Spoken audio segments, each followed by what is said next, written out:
Hukum riba ini semua hukumnya haram. Dalil-dalilnya sangat tegas. Sekarang kita fokus ke dalil. Karena nanti sebuah hadis teman-teman saya ingin antum renungi baik-baik. Tulis baik-baik, tempelkan di profil ya, dengan niat untuk mengingatkan kita sama orang lain. Jangan riya. Ingat selalu, tempel. Kalau bisa print, tempel di meja kerja. Tempel teman-teman perhatikan, ini bahaya sekali. Bahaya sekali. Saya bacakan dulu ayat, itu hadis nanti yang saya bilang ya. Pertama firman Allah SWT dalam surah Al-Baqarah ayat 275. Kata Syekh Abu Bakar rahimahullah, riba diharamkan berdasarkan firman Allah Subhanahu wa taala, a'udzubillahi minasyaitonir rajim, wa ahallallahu al-bai'a wa harrama riba. Padahal Allah telah menghalalkan jual beli dan mengharamkan riba. Jual beli silakan, transaksi jual beli. Riba tidak boleh. Ini saya pernah kasih contoh kalau soal ini ya. Jadi kalau misalnya seseorang mau beli mobil, dia nggak ada duit, maka dia boleh datang, saya boleh datang kepada teman saya mengatakan, saya mau beli mobil harganya 200 juta. Bisa kamu beliin nggak? Oh bisa saya beliin, tapi saya jual sama kamu ya Khalid ya, 220 juta. Jadi awal akadnya apa? Terakhir jual beli. Dia beliin saya beli dari dia. Saya udah tahu modalnya berapa, dia sudah ambil keuntungan. Tapi ini akad jual beli, dia bukan mengutangkan saya, tapi dia beli. Saya pun beli dari dia. Selesai, dia putus akad beli sama tempat sana, dia juga putus akad jual beli sama saya. Kemudian tidak apa-apa jatuh tempo 35 bulan, tidak apa-apa. Tapi jangan dia hitung utang, dia menghutangkan saya 200 juta, bukan mobil, sehingga hutang. Ini yang dimaksud perbedaan ayat di sini.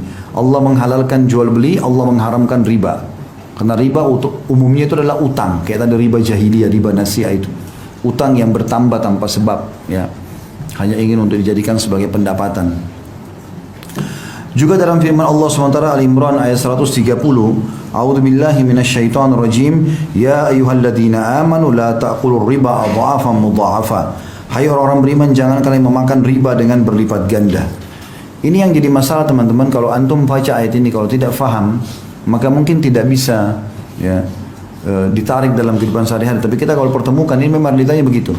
Kalau kita terlibat dalam praktisi riba itu baru orang tahu ayat ini. Subhanallah, mulia sekali. Kapan kita buka pintu riba, maka pintu riba yang lain terbuka terus.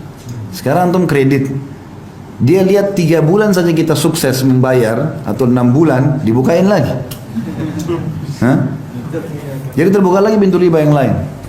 Kartu kredit itu makin besar harta antum, maka makin besar limitnya. Karena mereka berharap ada keterlambatan, 1-2 produk, 3-4 produk, maka hidup dari situ. Karena itu jadi masalah. Maka Allah sudah ingatkan, memang riba itu sifatnya adha'afan mudha'afa, sifatnya pasti berlipat-lipat. Jarang orang bisa riba sekali terus kemudian dia berhenti, kecuali dia taubat kepada Allah. Umumnya pasti terikat di sini, terikat di situ. Bahkan ada orang parah sekali, karena semua badannya riba. Odol, uang riba. Sikat giginya riba. Ya, sabun dipakai mandi riba, samponya riba, baju pakai riba, bantal tidur riba, sendok riba, gelas riba, semua riba, air minum riba. Kenapa? Pakai kartu kredit semua. Belanja bulanan gesek, yang bayarin bank, uang riba bukan? Bagaimana antum hidup begitu dari riba semua? Susu anak riba, celana dalam riba, haram semua. Gimana caranya nggak sadar ini? Maka ini poin, tangkap dulu contoh ini ya. Saya akan hubungkan dengan hadis yang saya bilang tadi, supaya betul-betul harus kapok ini, berhenti, nggak boleh tidak. Dan jangan takut berhenti teman-teman sekalian, karena bahaya sekali, ancamannya berat. Ya, maka dia akan terus berlipat-lipat itu. Seperti kasus kita bilang, enggak, saya tidak kena bunga kok. Misalnya tadi kayak riba nasiah. Tapi kalau antum telat jam 12 malam lewat 1 menit saja, udah kena. Oh kan bunganya cuma 50 ribu. Bukan masalah 50 ribunya, kena hukum ribanya. Riba itu mau 1 rupiah ke atau 10 ribu rupiah, sama saja. Dia intinya kena riba. Itulah. Kemudian Nabi SAW merincikan kedua ayat di atas. Sabda pertama adalah hadits Abu Daud nomor 333, Ibnu Majah nomor 2277 dan Tirmidzi nomor 1206, dan beliau mensahihkannya. Kata Rasulullah SAW, la'anallahu akilar riba wa mu'kilahu wa syahidaihi wa katibah. Allah melaknat pemakan riba.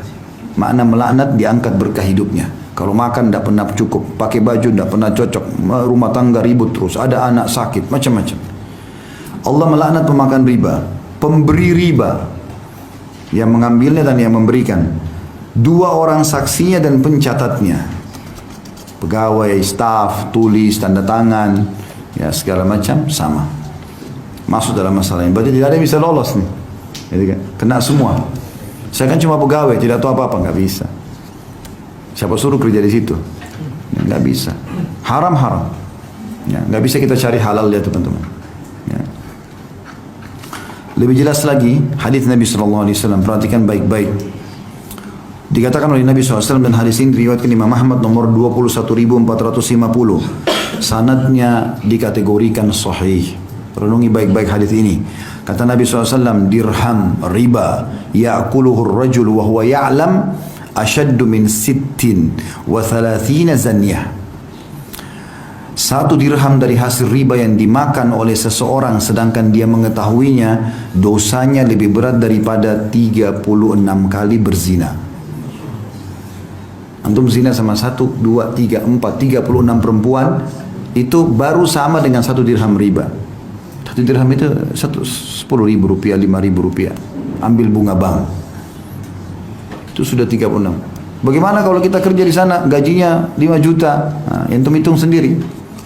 Kalau 1 dirham 36 kali berzina, kalau sekian juta berapa kali itu? Ini zina loh ini. Dan ini teman-teman sekalian, Nabi SAW memberikan gambaran agar orang faham. Karena umumnya zina orang tahu itu haram. Gitu. Zina sama perempuan yang tidak halal bagi laki-laki itu orang tahu bobotnya berat. Selalu diingatkan. Di sini Nabi SAW datangkan 1 dirham riba. Bukan Nabi mengatakan misalnya 100.000 dirham riba. Enggak, 1 dirham riba. Paling kecil. Sama dengan 36 kali zina. Sudah faham sampai sini? Ini hadis yang lebih tegas lagi. Perhatikan setelahnya. Kata Nabi SAW, ini luar biasa teman. Saya kalau baca ini merinding, subhanallah. Hadis ini tegas, ini yang saya bilang tadi. Hadis ini disahihkan oleh Imam Hakim dalam kitab Mustadraknya. Kata Rasulullah SAW, Ar-riba 73 baban aisaruha ayyankiha ar-rajul ummah wa inna arba riba irdur rajulil muslim. Kata Nabi SAW, riba itu memiliki 73 pintu, 73 tingkatan.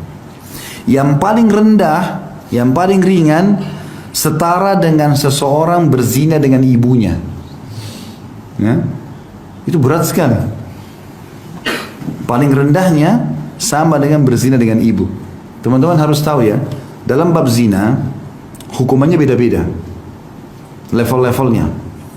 Yang paling ringan dalam masalah zina adalah berzinanya orang. Dia pergi ke tempat zina, lalu dia zina, dia bayar pelacur, selesai. Itu yang paling ringan. Tapi itu juga sudah dosa besar. Ada di atasnya, zina lebih berat daripada itu. Berzina dengan istri tetangga, pasangan tetangga. Itu ditanyakan oleh Nabi SAW. Kata para sahabat, ya Rasulullah, dosa apa yang paling berat? Kata Nabi SAW, engkau berzina dengan pasangan tetanggamu. Tentu kalau orang zina dengan istri tetangga, berarti si istri tetangga zina sama suami tetangganya, kan gitu. Kenapa tetangga? Karena orang yang paling dekat. Sampai kata Nabi SAW, Jibril selalu mewasiatkan kepadaku untuk mengingat dan berbuat baik dengan tetangga sampai aku kira tetangga mau dapat warisan. Walaupun tetangga itu orang kafir, tapi kita berbuat baik. Nabi SAW waktu di Mekah itu disakiti dengan Abu Jahal, Abu Lahab, kena tetangga semua. Nabi SAW tinggal di rumahnya Khadijah. Khadijah rumahnya di komplek mewahnya Mekah. Sebelahnya toko-toko Quraisy semua. Hampir tiap hari pintu rumahnya ditaruh kotoran, taruh sampah. Nabi SAW sambil senyum, mengangkat sambil mengatakan, beginikah kalian bermuamalah dengan tetangga? Nabi nggak balas, karena tahu ini bahaya. Kalau dibalas maka hukumannya sama nanti. Gitu. Jadi ini luar biasa. Gitu. Zina dengan tetangga. Lebih lagi di atasnya, zina dengan istri mujahid. Jadi kalau ada orang pergi jihad, istrinya si mujahid itu seperti ibu kita.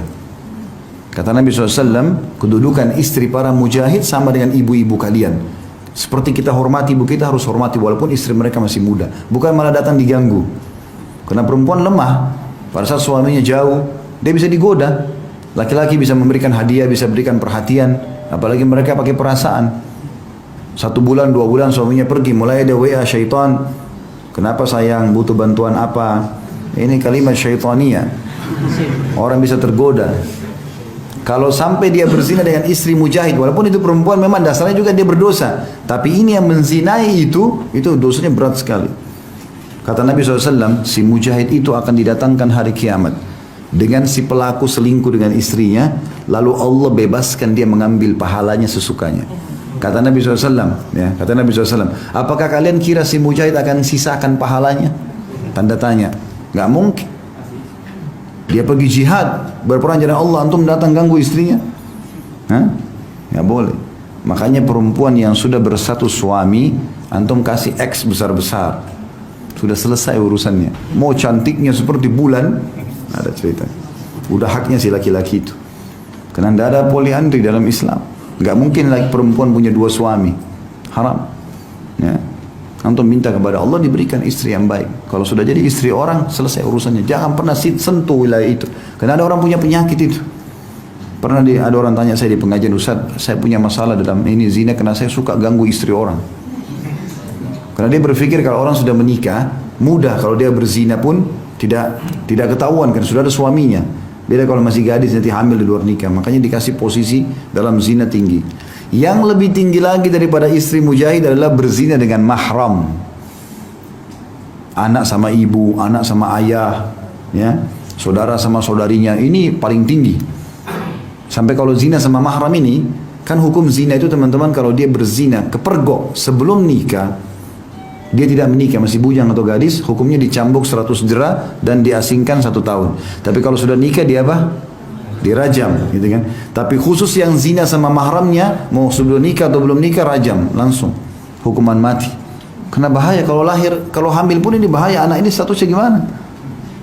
Masuk dalam mahram, hati-hati, mantan pasangan orang tua. Ya, misal seorang duda punya 3 anak laki-laki.